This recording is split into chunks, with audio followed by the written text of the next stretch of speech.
नमस्कार मित्रांनो, जय महाराष्ट्र। उद्धव ठाकरेंनी अखेर आपली विधानसभेची 15 उमेदवारांची पहिली यादी जाहीर करत महाराष्ट्राच्या राजकारणात मास्टर स्ट्रोक मारलाय। नेमके कोण आहेत पहिले 15 आमदार? मित्रांनो, हे आमदार निवडून येतील का? नेमकी काय आहे महाराष्ट्रातील व्यूहरचना? आपणही या आमदारांची नावे घेऊन आपल्या मतदारसंघात कोणता आमदार निवडून येईल आणि ठाकरे यांनी कोणता उमेदवार द्यावा, आपल्या प्रतिक्रिया व्यक्त करा। बघूया सविस्तर महाराष्ट्रात उद्धव ठाकरेंनी दिलेली पहिली आमदारांची यादी। मित्रांनो, सध्या उद्धव ठाकरे मुंबईतून आपला पहिला आमदार घोषित करतात, म्हणजे उमेदवार ते म्हणजे ऋतुजा लटके। अंधेरी पूर्वमधून या जायंट किलर समजल्या जाणाऱ्या ऋतुजा लटके यांना पुन्हा एकदा उद्धव ठाकरेंनी उमेदवारी दिली आहे।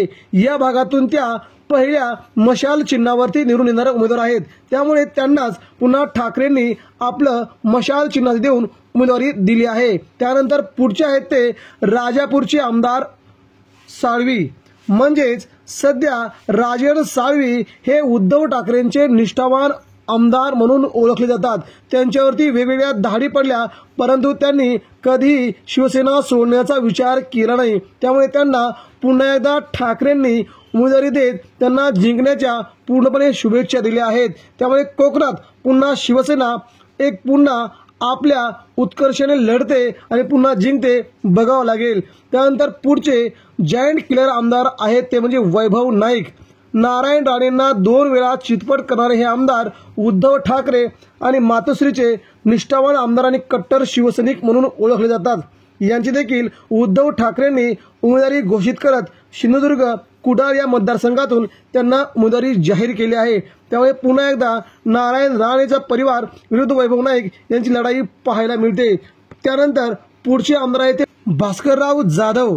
भास्करराव जाधव हे कोकणातील गुहागर विधानसभा मतदारसंघातून निवडून येणारे शिवसेनेचे रोखठोक आणि वक्तृत्व शैलीने बहरवलेलं आमदार असं भारदस्त व्यक्तिमत्व आहे। त्यांना पुन्हा एकदा उद्धव ठाकरेंनी आपल्या गुहागरमधून विधानसभेतून उमेदवारी जाहीर केली आहे। या भागातून पुन्हा एकदा ते निवडून येतील अशी आशा आहे। त्यानंतर पुढचे आमदार आहेत ते म्हणजे प्रकाश फातर्पेकर। मुंबई या भागातून चेंबूरच्या विधानसभा मतदारसंघातून प्रकाश फातर्पेकर यांना पुन्हा एकदा उद्धव ठाकरेंनी उमेदवारी जाहीर केली आहे। ठाकरे या भागातून पुन्हा आपली मशाल घेऊन भगवा फडकवणार हे आता निश्चित होताना दिसत आहे। त्यानंतर पुढचे आमदार आहेत ते म्हणजे शिवसेनेचे डॅशिंग व्यक्तिमत्व संजय पोतनीस। याने देखील उद्धव ठाकरेंसोबत राहून मुंबईमध्ये आपला दबदबा कायम ठेवला आहे। त्यांनी मुंबईमध्ये असंख्य अशी महत्त्वाची कामं करून सर्व जनतेला एकवटून ठेवून ठाकरेंच्या निष्ठा पायी आपण कुठेही जाणार नाही असा त्यांनी एक चंग बांधला आणि पुन्हा एकदा उद्धव ठाकरेंनी या निष्ठावान आमदाराला आपली उमेदवारी जाहीर केली आहे। त्यानंतर पुढचे महत्त्वाचे आमदार आहेत ते म्हणजे सुनील प्रभू। सुनील प्रभू हे नाव मुंबईतून सर्वात महत्त्वाचं मातोश्रीचे निष्ठावान आमदार म्हणून ओळखले जातात। सुनील प्रभू हे आगामी काळात मुंबईतून रेकॉर्ड ब्रेक मताने विजयी होतील असा देखील सगळ्यांना विश्वास आहे। त्यामुळे उद्धव ठाकरे यांनी मुंबईतून सुनील प्रभू यांना आपला उमेदवार म्हणून जाहीर केला आहे। त्यानंतर पुढचे उमेदवार आहेत ते म्हणजे उदयसिंग राजपूत। संभाजीनगर कन्नड या मतदारसंघातून येणारे हे आमदार सध्या शिवसेनेचे निष्ठावान आमदार म्हणून ओळखले जातात। कट्टर हिंदुत्ववादी असणारे आमदार आता आगामी काळात उद्धव ठाकरेंनी त्यांना पुन्हा एकदा याच विधानसभा मतदारसंघातून लढण्याचे आदेश दिले आहेत। त्यानंतर राहुल पाटील परभणीतून। सध्या राहुल पाटील हे नाव अतिशय चर्चेमध्ये आहे। मराठवाड्यातून राहिलेलं हे दुसरं नाव उद्धव ठाकरेंसोबत अतिशय निष्ठावान म्हणून हे आमदार ओळखले जातात। तरुण आमदार असल्याने त्यांनी कामाची आपली चुणूक दाखवून त्या भागात आपला कामाचा ठसा उमटवला आहे। त्यामुळे उद्धव ठाकरेंनी त्यांना पुन्हा एकदा उमेदवारी घोषित केली आहे। त्यानंतर वांद्रे पूर्व मतदारसंघातून येत आहेत आदित्य ठाकरे यांचे मावस भाऊ वरुण सरदेसाई। यांना देखील मातोश्री निवासस्थान असलेल्या ठिकाणावरून उमेदवार देत उद्धव ठाकरेंनी मास्टर स्ट्रोक मारले आहे। त्यामुळे वरुण सरदेसाई या भागातून नक्कीच निवडून येतील अशी शक्यता सध्या वर्तवली जात आहे। वरुण सरदेसाई हे युवा नेतृत्व असून शिवसेना युवा सेनेचे ते सचिव आहेत, त्यामुळे यांना या भागातून निवडून येऊ शकतात अशी शक्यता आहे।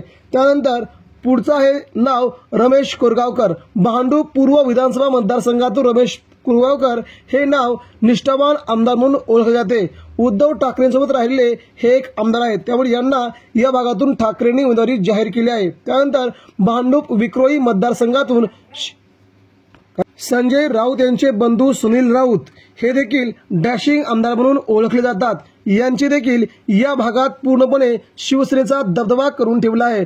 पुन्हा एकदा त्यांना उमेदवारी देत उद्धव ठाकरेंनी मास्टर स्ट्रोक मारत विरोधकांना चितपट करण्याचा प्लॅन आखलेला आहे. त्यामुळे सुनील राऊत या भागातून निवडून येणारे आता निश्चित आहे. त्यानंतर अजय चौधरी हे मुंबईच्या शिवडी मतदारसंघातून ठाकरेंचे शिलेदार आहेत. आता यांच्या विरोधात मनसेचे बाळा नांदगावकर यांची लढत होणार आहे. परंतु शिवसेनेची कामं बघता, निष्ठावान शिवसैनिक ओळखता या भागात पुन्हा एकदा अजय चौधरी आमदार होतील अशी शक्यता सध्या सगळीकडे आहे. त्यानंतर अमरावतीच्या बाळापूर विधानसभा मतदारसंघातून मुख्यमंत्री एकनाथ शिंदे यांच्यासमोर गुजरातला गेलेले हे आमदार नितीन देशमुख यांना पुन्हा एकदा ठाकरेंच्या सोबत राहिले आणि त्यांना पुन्हा एकदा ठाकरेंनी निष्ठावान खासदार आमदार म्हणून पुन्हा निवडणूक लढण्याची संधी दिली आहे. त्यामुळे बाळापूरमधून शिवसेनेचे नाव येते नितीन देशमुख. त्यानंतर धाराशिवचे निष्ठावान आमदार असलेले कैलास पाटील यांना देखील कळंब धाराशिव विधानसभा मतदारसंघातून आमदारकी देत यांना पुन्हा लढण्यास सांगितलं आहे. त्यामुळे या भागातून पुन्हा एकदा कैलास पाटील निवडून येतील अशी शक्यता या भागात आहे. त्यांच्या कामावरती आणि निष्ठावान शिवसेनेच्या जोरावरती हा विजय सोपा होईल अशी शक्यता आहे. मित्रांनो, आपल्या काय वाटतंय, कोण कोण आमदार जिंकतील, आपल्या प्रतिक्रिया व्यक्त करा. धन्यवाद.